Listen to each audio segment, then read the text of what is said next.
Veda kids channel. நரியின் தந்திரமும் நாரையின் பதிலடியும். ஒரு அழகான காட்டில் ஒரு புத்திசாலி நரி வாழ்ந்து வந்தது. அந்த நரி ரொம்ப கஞ்சத்தனமானது, எப்போதும் தந்திரம் செய்வதில் ஆர்வம் கொண்டது. அதே காட்டில் நல்ல மனம் கொண்ட ஒரு நாரையும் வாழ்ந்து வந்தது. நாரையே, என் வீட்டிற்கு விருந்துக்கு வருகையா? ஒரு நாள் நரி நாரையை தன் வீட்டுக்கு அழைத்தது. ஆனால் நாரையை ஏமாற்ற வேண்டும் என்ற எண்ணம் நரிக்குள் இருந்தது.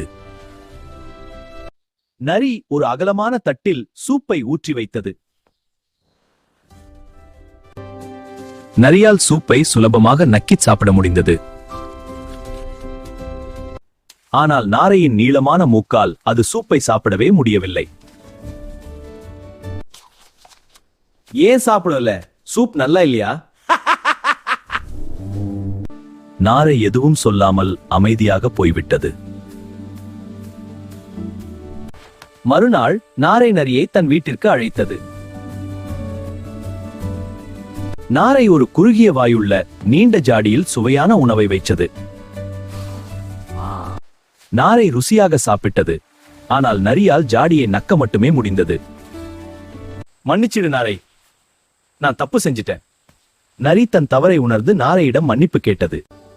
நீதி, நீ மற்றவர்களுக்கு எதை செய்கிறாயோ அதுவே உனக்கும் திரும்ப கிடைக்கும். தந்திரமான முயலும் அகங்கார சிங்கமும்.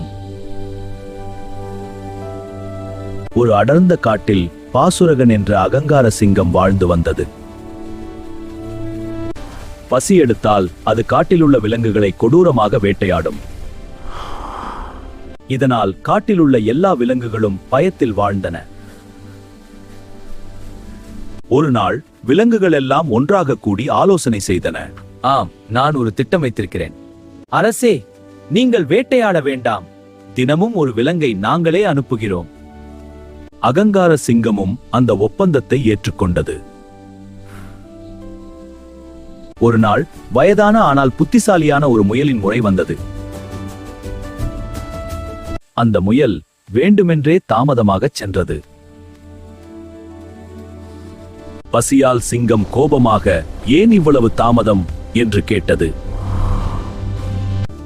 மன்னிக்கவும் மன்னா, வழியில் மற்றொரு பெரிய சிங்கம் என்னை தடுத்தது.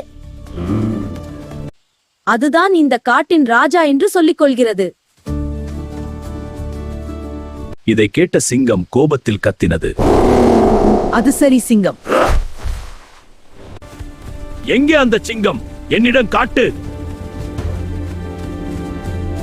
முயல் சிங்கத்தை ஒரு பாழடைந்த கிணற்றின் அருகே அழைத்துச் சென்றது. கிணற்றுக்குள் பார்த்தபோது சிங்கத்திற்கு தன் நிழல் தெரிந்தது. அது வேறொரு சிங்கம் என்று நினைத்து கோபமாக கர்ஜித்தது.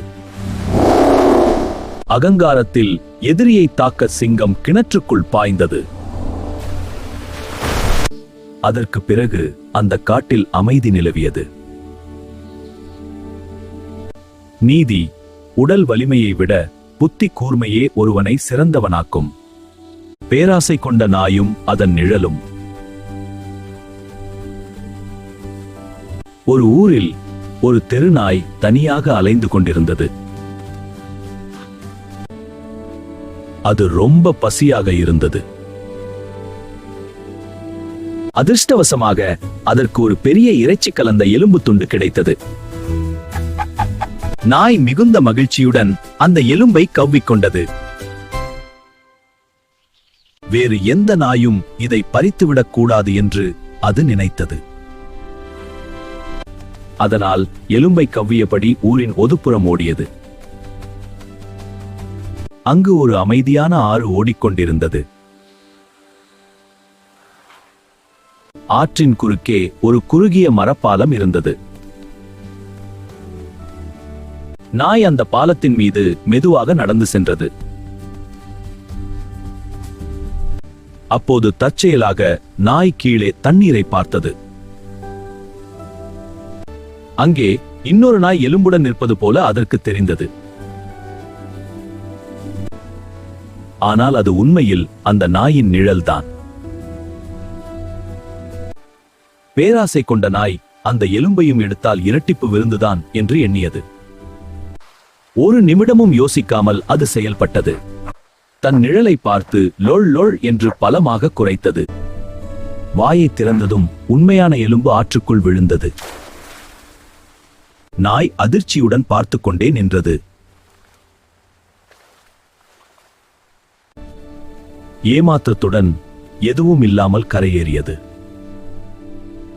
நீதி, கைக்கு கிடைத்ததை விட்டுவிட்டு பேராசைப்பட்டால் இருப்பதும் போய்விடும். ஒற்றுமை இழந்த எருதுகளின் முடிவு. ஒரு புல்வெளியில் 4 பெரிய எருதுகள் நல்ல நண்பர்களாக வாழ்ந்து வந்தன. அவை எங்கு சென்றாலும் ஒன்றாகவே செல்வது அவற்றின் பழக்கம். காட்டின் சிங்கம் அந்த எருதுகளை சாப்பிட ஆசைப்பட்டது. 4 எருதுகளும் ஒன்றாக முட்டினால் சிங்கம் உயிரோடு திரும்ப முடியாது. அதனால் சிங்கம் ஒரு சூழ்ச்சி செய்ய முடிவு செய்தது. இங்கே வா. அந்த சூழ்ச்சிக்காக சிங்கம் நரியை அனுப்பியது. நரி, மற்ற 3 எருதுகள் உன்னை ஏமாற்றப் போகின்றன என்று பொய் சொன்னது. அதே பொய்யை ஒவ்வொரு எருதிடமும் சொல்லி சந்தேகம் விதைத்தது. எருதுகளுக்குள் சந்தேகம் வந்து மனதில் பகை உருவானது. அவை சண்டையிட்டு தனித்தனியாக பிரிந்தன. இதை பார்த்த சிங்கம் மிகவும் மகிழ்ச்சியடைந்தது. ஒற்றுமை இழந்ததால் ஒவ்வொரு எருதும் தனியாக இருந்தது. சிங்கம் ஒவ்வொரு எருதையும் தனித்தனியாக எளிதாக வேட்டையாடியது. நீதி, ஒற்றுமை இருந்தால் யாராலும் அசைக்க முடியாது. பிரிந்தால் எதிரிக்குத்தான் வெற்றி.